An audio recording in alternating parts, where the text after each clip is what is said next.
What's up, guys? So back with you Monday morning. This is going to be a quick video. I don't have any plays tonight, and it's a very small slate, really. It's a small college basketball slate. One game, I think, in the NBA, and only a few in hockey, and I'm just not playing any of them. Well, I can talk about them briefly, and I will talk about the Monday night football game, which is the big game that's, well, big. It's the biggest game, I guess, of the night, even though it's a game that doesn't really have that many implications for either team. But I talked about it on my NFL show, but I will provide some additional facts about that game and reiterate what I already said about it, I guess, because my feelings have not changed on that game.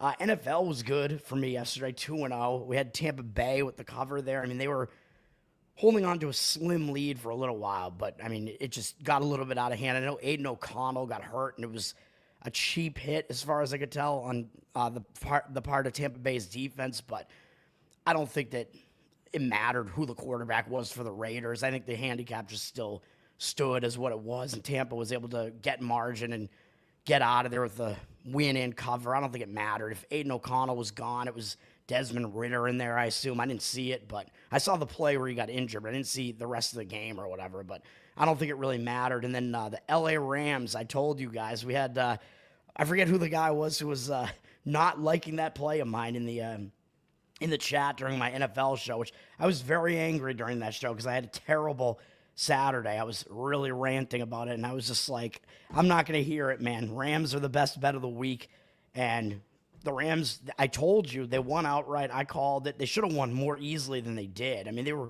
winning that game by 17 points with like 8 minutes left or something like that, and then there were a couple of calls that definitely went Buffalo's way. There was the horse collar on Josh Allen that gave them the additional 15, even though he picked up a first down on the play anyway, running it, but that was not a horse collar tackle. I mean, he got tackled from behind. The guy, like, kind of yanked the back of his jersey near where his name is a little bit. Absolutely not a horse collar. Should not have been a flag.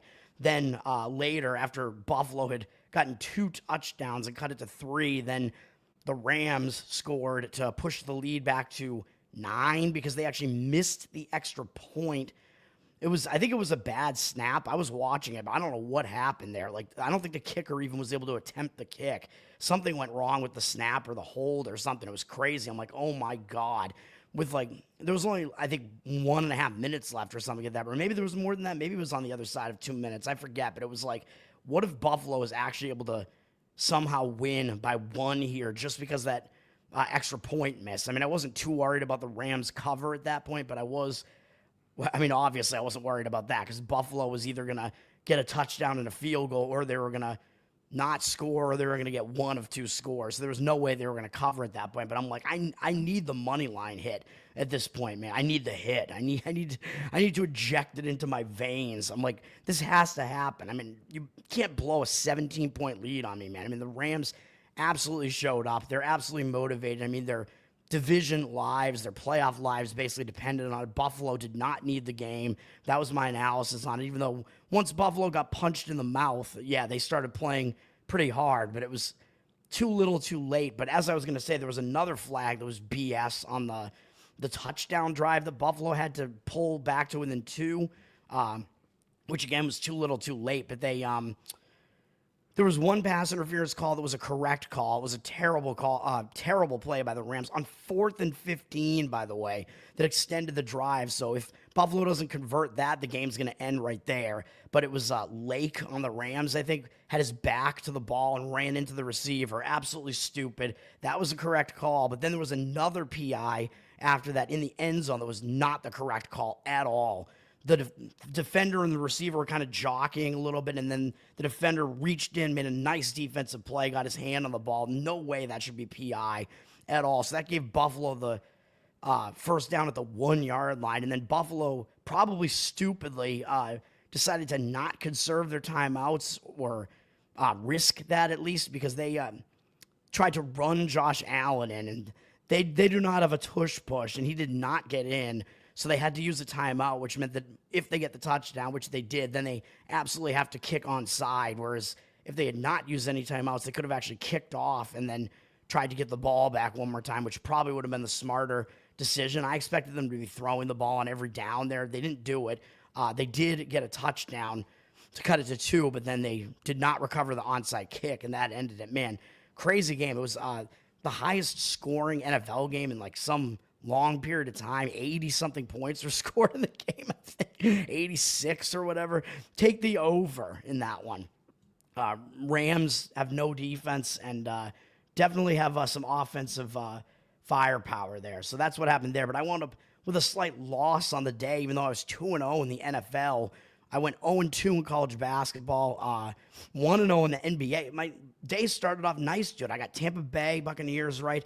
Brooklyn Nets covered, although they probably should have won the game outright. They were winning the game outright for a long stretch of that game against the Milwaukee Bucks, and they wound up not winning, but they still covered. So I did hit on that, and then I wanted the money line cash because the way the money line cash has worked out is why I lost yesterday with the 3-3. If I had, like, I think the Rams money line cash plus that money line cash might have put me over the top, or it might have just made it a slightly lesser loss than it actually was, because I know I had the money line favored on Ottawa, and that was a 2-2 game, I think, pretty late in the game, and they wound up losing the game, so that cost me. That was a favorite price, unfortunately. And then I had the basketball. I mean, yeah, Texas was a bad one. That didn't get there, but Louisville, I mean, I don't know what that was. Louisville absolutely should have covered. They came out and they were shooting.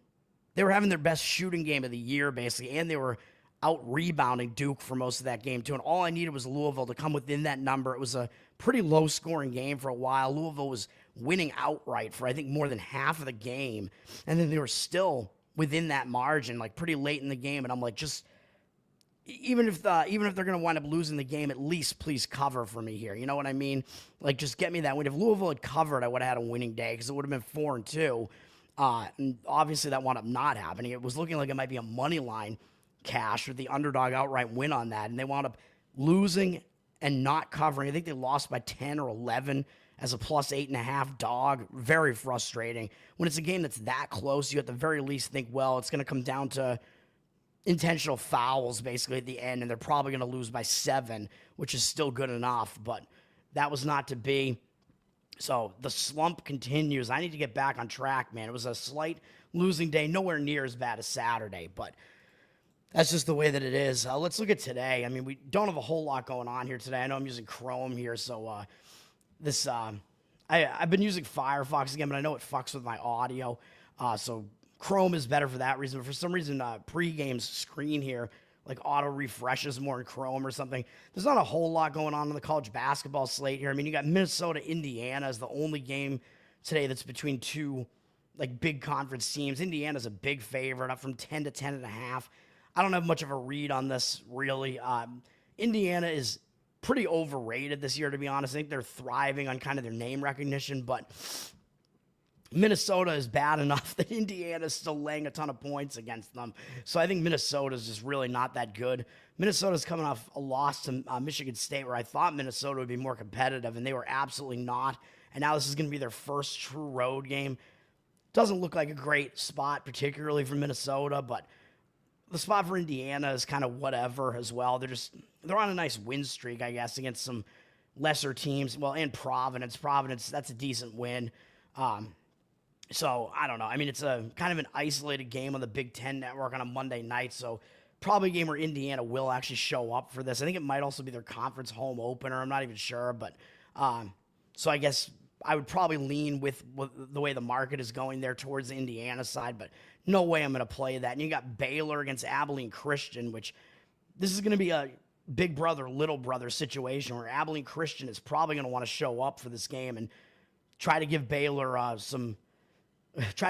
tough game. And Abilene Christian is not that bad a team, but Baylor is up from 19 to 22.5. So the market has moved in their direction, but I do see 50% of the cash evenly split and 50% of the tickets evenly split and 92% of the cash on Abilene Christian taking the points. And that is, I guess, the way I would lean in that game would be to the Abilene Christian side. Like I said, I'm obviously not going to get involved in this game, but Baylor is coming off that tough game against UConn, kind of a tough loss there. So that's really the only scheduling factor that I kind of see here, where Baylor might be kind of in a little bit of a hangover spot after that, because that was a big game. I mean, whenever you face the returning champs, the returning two-time champs, that's pretty big. And the other thing that if you do like Abilene Christian, the other thing that they have going for them in this game is that Baylor, I believe they still play a pretty slow-paced game typically. So if it's going to be a slower game, that's going to make it more difficult for them to cover a large number as a favorite like this. And Abilene Christian, like I said, they're not a terrible team. They really have not played anybody good so far. But what that also means is that this is one of their bigger games. Their big games this year are the Baylor one and the Texas A&M one. Those are their two big conference, in-state big brothers there. So I do expect Abilene Christian to show up in this game. It's just a matter of, is Baylor so much better than they are that they're going to be able to like dictate the score in this? But I don't know. I don't even know if Baylor is going to care that much to dictate the score in this coming off that UConn game. I mean, Baylor might just kind of show up and go through the motions in this one. And that's kind of what you're looking for if you do like Abilene Christian in this one. Zach, yeah, what's up, man? Big 12, yeah, it's a very weak conference in football, and in basketball, it is not.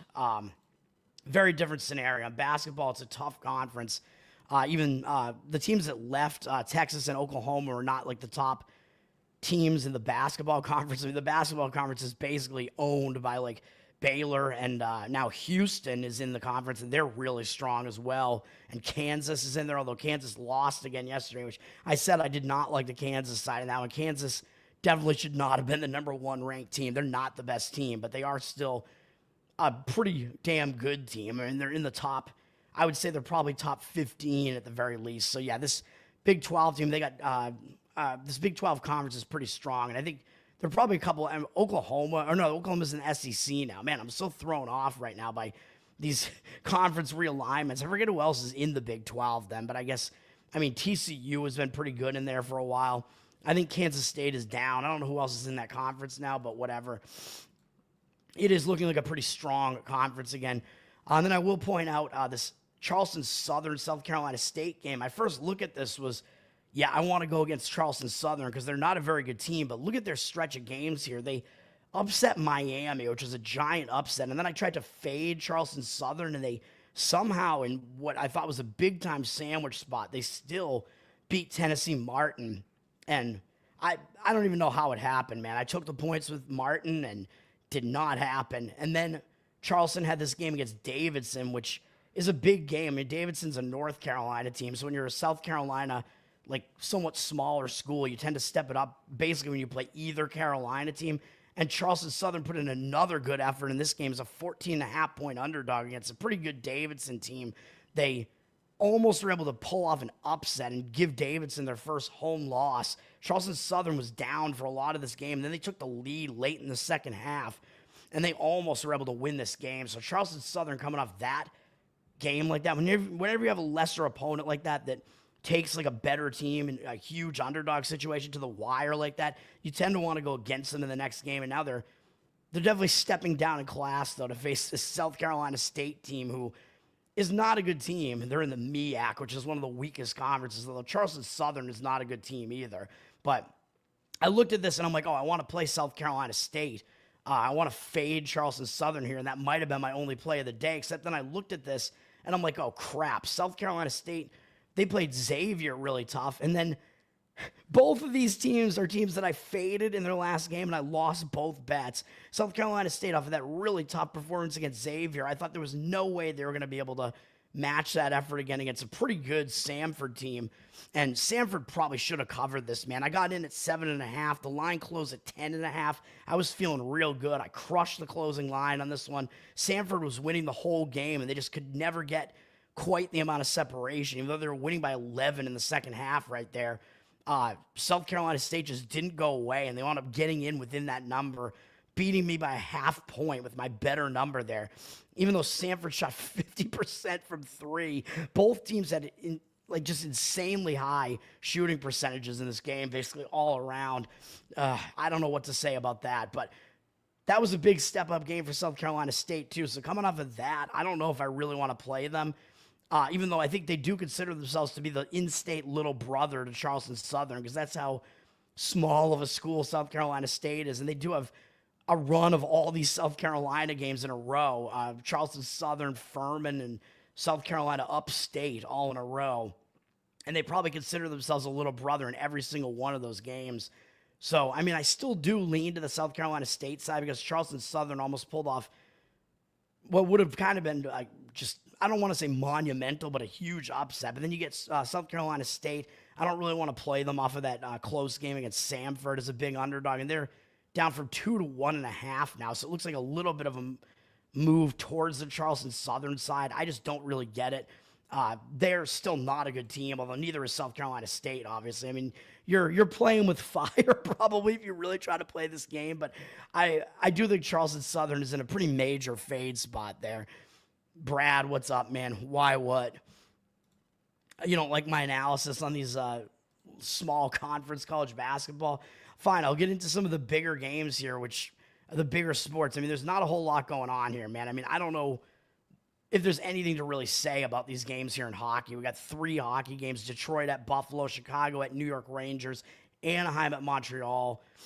So the Rangers are on a back-to-back, and they had another bad game yesterday, giving up 7 goals to the Seattle Kraken. I don't know what is going on with this Ranger team right now. This Ranger team really struggling right now. I don't know what is happening in this happening to this team, but I would assume that Shesterkin was not in net for that one. He was not. Quick was in net, and he's a veteran. He's been pretty good this year, but he was not good in that game.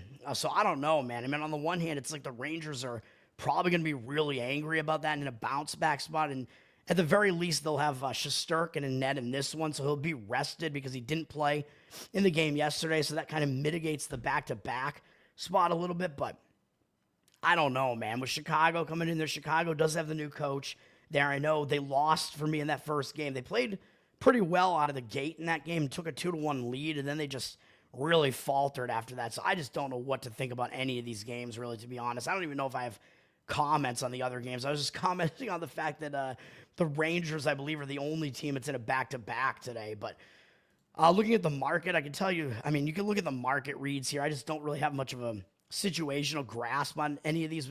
Buffalo looks like they're public, and it looks like the cash percentage is less on them, and the line is moving against them. So it looks like market indicators are on Detroit. Market indicators are against the Rangers as well, and on the Chicago side, driving them down to a lesser big favorite. And they also have the public ticket percentage and less of the cash on them. And also, market read looks like it's on Anaheim with the cash percentage on their side, but the ticket percentage somehow on Montreal. Montreal, I mean, for Montreal to be a public team, they got to be playing a pretty bad opponent, and that is what the case is here. I mean, all 3 of these games are absolutely ugly, man. I mean, I don't want to get involved in any of this crap, so no thank you on that. I'm just going to stay away. And then NBA's given us one really awesome game here with the New York Knicks at the Toronto Raptors. I mean, I know the Knicks are a pretty good team, but they're only laying 6 looks a little weird to me, and the public is coming in on the Knicks side here. And it looks like the line is dropping a little bit. I would not pay much attention to that cash percentage. I think what we could say is that the Knicks are definitely going to be a public team in this game, but I don't know what else to really say about this.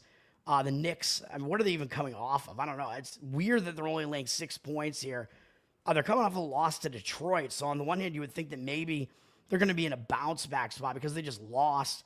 They're going to get to leave home, go out on the road for this one game, and maybe actually focus because they just lost to, a mediocre at this point Detroit team. Detroit's not like one of the bottom-of-the-barrel teams anymore. Toronto kind of is. I mean, Toronto's one of the worst teams in the NBA still, and they're coming off a pretty tough performance at home 2 days ago against the Dallas Mavericks, the returning Western Conference champs. This is a pretty tough, this is a good performance from Toronto. I mean, they were losing big, actually, in the second half, and Mavs must have taken their foot off the gas or something because the Raptors were down 20-something in this game, and they came all the way back and got to within single digits, got to within like 7 or 8 near the end. That is insane.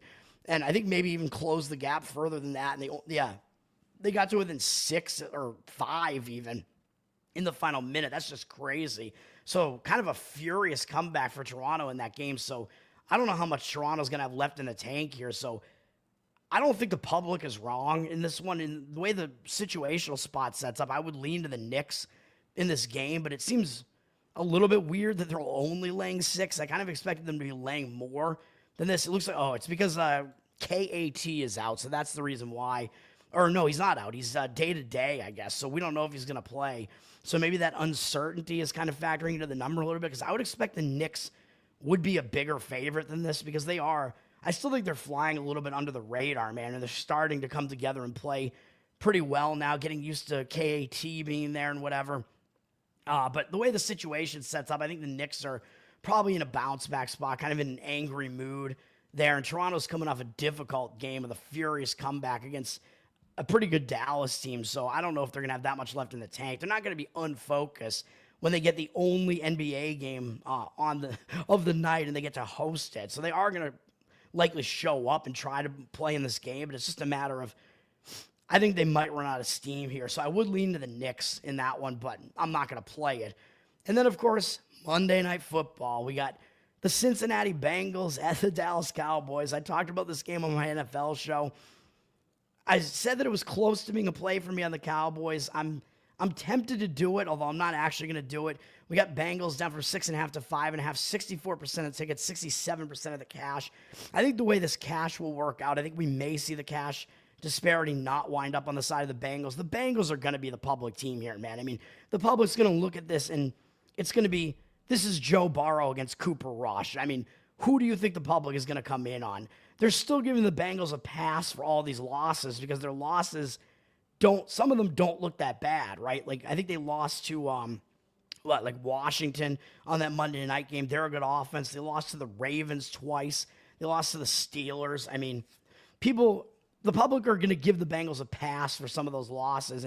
It is true that the Bengals, they've had a couple of losses where they were basically one score away from having wins, and they could be an above 500 team pretty easily. But there's something wrong with this Bengals team, man. If you have Joe Burrow putting up like elite quarterback numbers and the Bengals are still at 4-8 now or whatever, there's something wrong there. And we know what's wrong. What's wrong with the Bengals is their defense is atrocious. Might be the worst defense in the NFL. Although I know they have gotten lit up by some good offenses, and they haven't been as bad against the bad offenses. And I think the Cowboys probably qualify as a bad offense, even though they're starting to get things together a little bit. I don't know. But the Bengals also, they can't really run the ball right now, man. So really, it's all just on Joe Burrow's shoulders. So they got a one-dimensional offense, even though, yes, they can certainly throw the ball a ton, and a bad defense. I mean, that's not what you want to see. It's not a winning recipe, man. I mean, the quarterback can't just do everything by himself, and that's what we're seeing out of the Bengals here. The way this sets up for the Bengals, I don't love it, man. And the Cowboys have been playing a little bit better. Cooper Rush was awful in his first game against the Philadelphia Eagles, although we know they have a pretty good defense there in Philadelphia. And maybe he just wasn't ready. I mean, that was his first game of the season, although he has had some games, under his belt in the past. He's played for the Cowboys before. He's been on the Cowboys for a couple of years, and he's made several starts before the starts he's made this year, but he's starting to do a little bit better. I mean, if you look at what Dallas has been doing recently, they've started to play a little bit better, man. I mean, yeah, they got embarrassed on Monday night, which, by the way, as I mentioned on my NFL show, I think because these are their only 2 Monday night games this year that they're hosting, I think because they lost that game against Houston on Monday night and they got totally embarrassed on the final score, at least, I think that means they're going to have a little bit of more motivation here, man, because they don't want that to happen again. I mean, they have a spotlight game. I mean, you have a team that knows they're not going anywhere like Dallas. Both of these teams know they're not going anywhere. And what's going to get a team to actually show up and play for a game? Well, I think if you're hosting a game on Monday night against Joe Burrow especially, and you played really poorly in your other Monday night game, I do think that's going to incentivize you to play a good game. You don't want to embarrass yourselves again. So I like that aspect of this for Dallas. If you look at their offensive numbers here, I mean, Rush has been playing a little bit better. I mean, he lit up Houston, actually, in that game, although granted, it was because they were way behind, and it didn't translate to points. They just had to start throwing the ball all over the place, and they didn't have any rushing attack in that game, mostly because they were too far behind. They had to just throw it all over the place. But Rush, I mean, put up a decent yardage total in that game at the very least. He did pretty well against Washington as well. They had a more balanced offense there against Washington, but Washington, we know their defense sucks. And then they played the Giants on Thanksgiving, which debatably, yeah, that's a nice win. I mean, it's a Thanksgiving win, but do you think they're going to be in a letdown spot after that when they get to play on Monday night? I don't really think so, man, because beating the Giants, it's not a big deal for the Cowboys to beat the Giants, right? If it was anybody else in their division, I might say, yeah, they're in a letdown spot. And I thought they might be after beating Washington. I mean, that was a big win. They were a double-digit underdog, beat Washington on the road. Nice win for Dallas there. I thought maybe they would struggle a little bit in this Thanksgiving game. They had a decent game. They beat the Giants, but again, not really a big deal. I mean, the Giants have basically kind of packed it in now. I mean, they're looking real awful. They had Drew Lock in there, a quarterback. He's not looking good either. He had another bad game yesterday. Things are not looking good for, which, by the way, in that Saints game, Derek Carr got injured his hand in the game. So RIP to the Saints, because Derek Carr is going to be out again for them.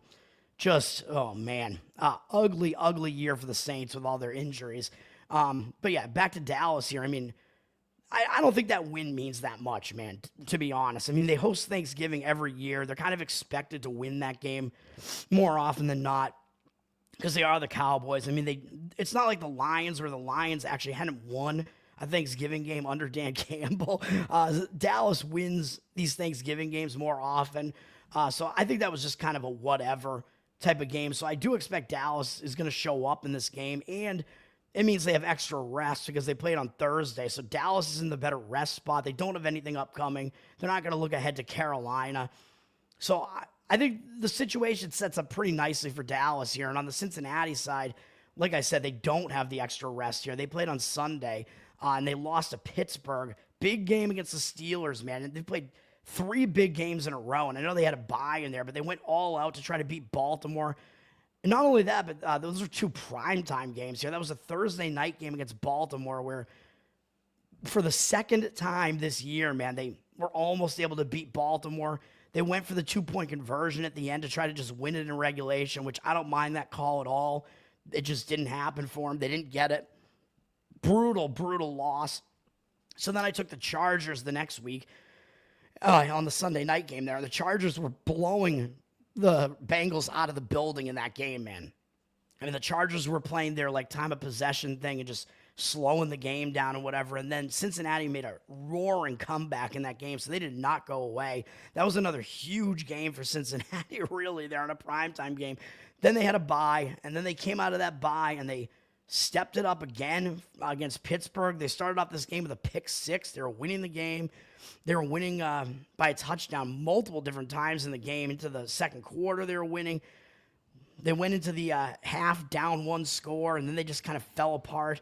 They fell behind by too much, fell behind by 17 in the fourth quarter, and then still almost made the comeback. They got back to within 6 with 2.5 minutes left, so they still maybe had time to get the ball back one more time. I don't know how this game ended, but, I mean, man, they didn't go away in this game either. So Cincinnati tried to make the comeback in that game too.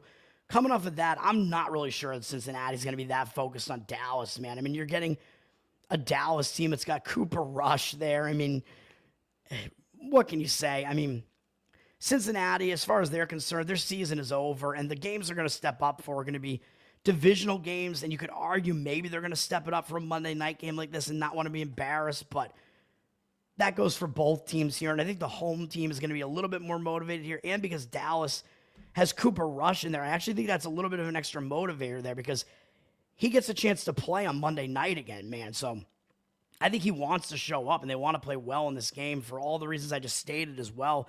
I think that that's a better spot, whereas for Cincinnati, you got basically all your starters are in there. Joe Burrow is in there. This team seems to be getting really frustrated, man.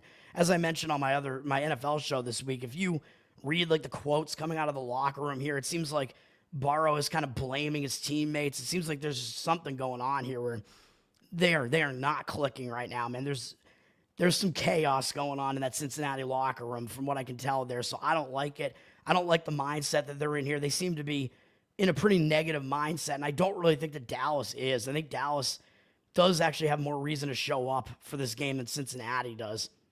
I think if you see Cincinnati show up for another game, it's going to be obviously this final game against Pittsburgh, maybe when they face the Browns, maybe, I don't know, but coming off one of those games, one of the last games left that they're going to actually try to win and be focused on was that Pittsburgh game, and that could be like the straw that broke the camel's back, man, because they could have been 5-7 and maybe not totally dead if they'd won that. now, I mean, I think you're looking at probably kind of a dead team coming into this, man. That would be my opinion. So I like Dallas for all of those reasons. Also, Dallas, the one thing you could say, so I do like the over in this game.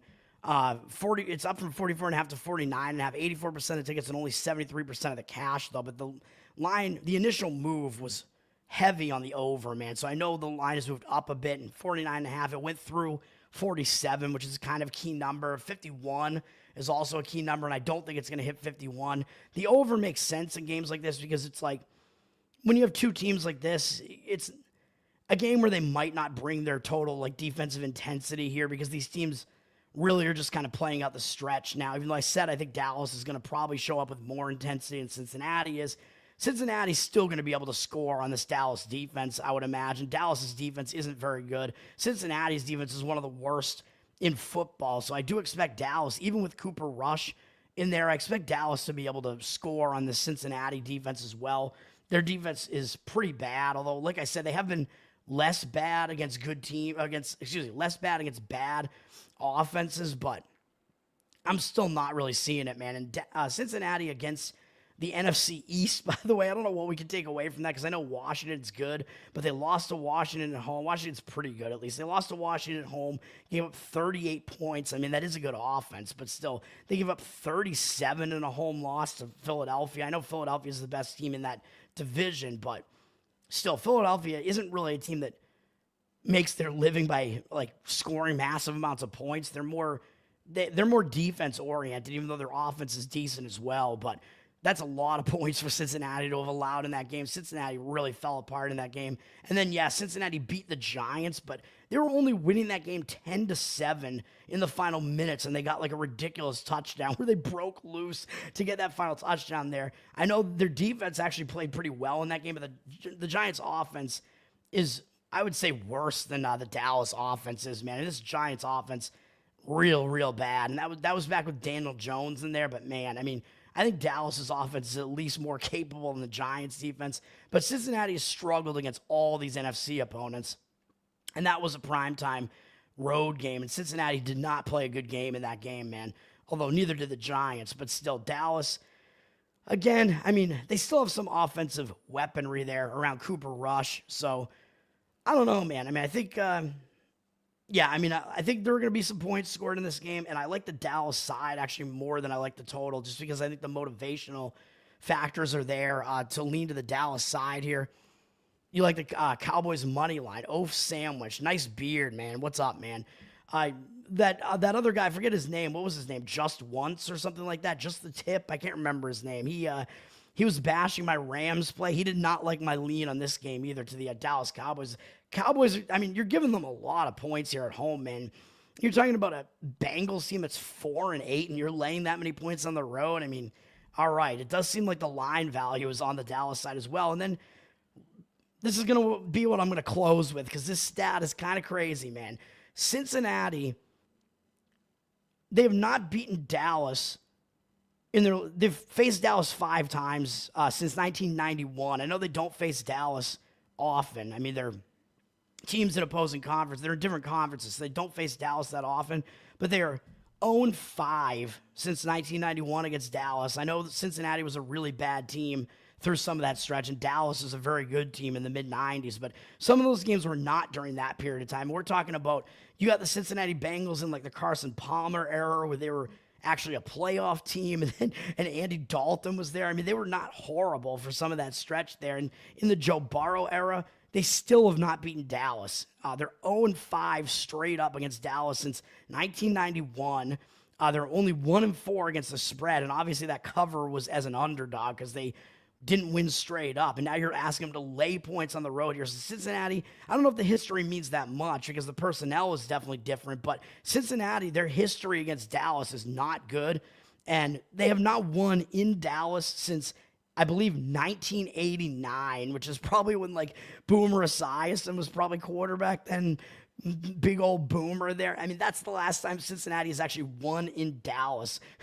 The 1980s. So the history is not really on the side of the Cincinnati Bengals in this one. And some of it, I think, also has to do with the unfamiliarity aspect of it. They just don't have to go and play in Dallas very often, and it's not like a usual trip that they have to make, so they're not as used to it. So I think Dallas may have a little bit of an edge for that reason as well, even though I know you have a little bit of extra time to prepare for this. Dallas has even more extra time to prepare, and they're not even traveling. So that sets up better. And if you think that the personnel, is a thing there, well, Cincinnati, when they lost all those games, their personnel was different, man, right? Was it, though? Because the last time Cincinnati played Dallas was in 2022. I got it up here somewhere. Don't I have it here? Oh, no, I don't. 2022, Cincinnati played in Dallas. They lost 20-17. Joe Burrow was the quarterback then. He only had 199 yards. I mean, sure, maybe Dallas's defense is worse now than it was then, but Dallas, I mean, their defense is at least getting a little bit healthier, man. So here's the other thing about this game. Dallas, they actually have a pass rush. Micah Parsons is back. Dallas can actually still rush the passer, and they don't even need to blitz necessarily to do so. They got some good edge rushing there going on. Like Dallas, they can rush the passer, and that might affect Burrow as well. He's not quite as good when he's under pressure. And Cincinnati, I believe, is missing both of their offensive tackles for this game, so that could be an issue as well. So Joe Burrow might get pressured a bit in this game. I'm not going to say Dallas' defense is going to totally silence Cincinnati. I don't think that's going to happen. But I think Dallas, that sets up a situation where Dallas might be able to slow Cincinnati down enough that Dallas can at least cover this number here. And then back to this game, looking at this game with Dallas here. Dallas won this game 20-17. I know Dallas, you might say, but Dallas was better then, man. In 2022, they were like a playoff team, whatever, and their defense may have been better, whatever. Yeah, but I mean, it was still Joe Burrow there. I know they had Mixon at running back there. If anything, Cincinnati's running back situation is worse now than it was then. Mixon isn't as bad. I don't even know who Cincinnati's running back. Who the hell do they even have? Chase Brown? I don't even know. They can't run the ball. But they did have Burrow and T. Higgins in this game. But here's the thing. You might be saying, yeah, but it was Dallas. Dallas was a way better team at that point, right? Dallas, they had Dak Prescott, right? No, actually, they did not. Guess who Dallas's quarterback was in this game, man? Cooper Rush was the quarterback in this game. So Cooper Rush beat Joe Burrow in this game 2 years ago in Dallas, and he outplayed him too, kind of. I mean, Burrow actually had a terrible yards per pass attempt ratio here. He threw 36 attempts and was under 200 yards. That's pretty shitty. And Cooper Rush only had 31 attempts. And I mean, his completion percentage was worse, but he still had 235 yards. He did a little bit better. Dallas, they had Zeke back then. But I mean, Zeke didn't do anything in this game, really. He sucked in the game. So Dallas, I mean, they got Rico Dowdle there now. I don't think that's that much of a difference there. I mean, Zeke was kind of towards the end of his run there as a prolific rusher, I would say. So I just think it's hilarious, man, that, I'm pointing out all this stuff. Like, the Bengals have been terrible against Dallas historically. They can't beat Dallas. Yeah, but it was with different personnel. But then you look at the last time these two teams played, and the quarterback matchup was the same. So, does that mean it's a revenge spot then for Cincinnati? Is Joe Burrow going to be so pissed because Cooper Rush beat him 2 years ago? I don't even know if he's going to remember that, to be honest. I don't think that the revenge aspect of this matters at all from a game that happened 2 years ago. I really don't think so. I think all this maybe can tell you is that it's just hilarious that the history is actually there. There is precedent for Cooper Rush beating Joe Burrow.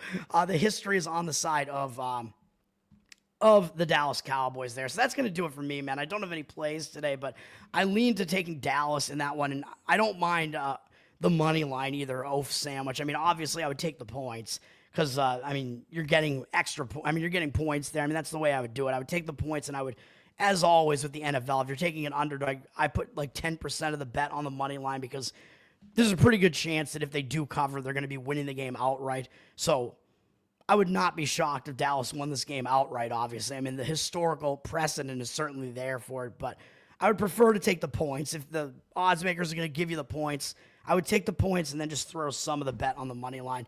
That's going to do it. Again, I'm Tower Gang Toad. We'll be back with you. I don't know about the bowls, because I said I may do like a bowl/college football playoff preview video. It is so many bowls to break down that all I would probably be doing is being like, here's what the market read is right now in this bowl or whatever, because I can't really get into that much detail breaking down 40 or whatever bowls. It's going to be crazy, but the lines weren't all out last night, so that's part of the reason why I decided not to do it. It will be a slog if I do it. It'll be a long-ass video. I don't know if I'm going to do it tonight or not. We will see, but if I don't do that, I will obviously be back in the morning with a morning video and probably have some plays on tomorrow's slate. So we will see, because I got to get out of the red, man. I'm in the red on the year again, and I need to finish this year at least not having a losing year at this point. That is the goal at this point. So it's like when I turn it around in one sport, another sport starts failing, man. So NFL goes really well for me yesterday, and college basketball fucks me. I mean, it's like, what can you do? And NBA remains kind of consistent for me as usual. So that's going to do it, man. Hockey is starting to do bad after hockey was really great as well. So what can you do? I'm Tower Gang Toad, of course. Follow me on Twitter. Go check out the Tower Gang Podcast, the most hilarious, offensive podcast ever to exist. We're on Wednesday nights, 9-11 p.m. Eastern Tower Time. Patreon.com/Tower Gang to throw us some support. You get live pre-show, post-show. Hang out with us in a Telegram. And that's it, man. Have a good one, and peace out, as always.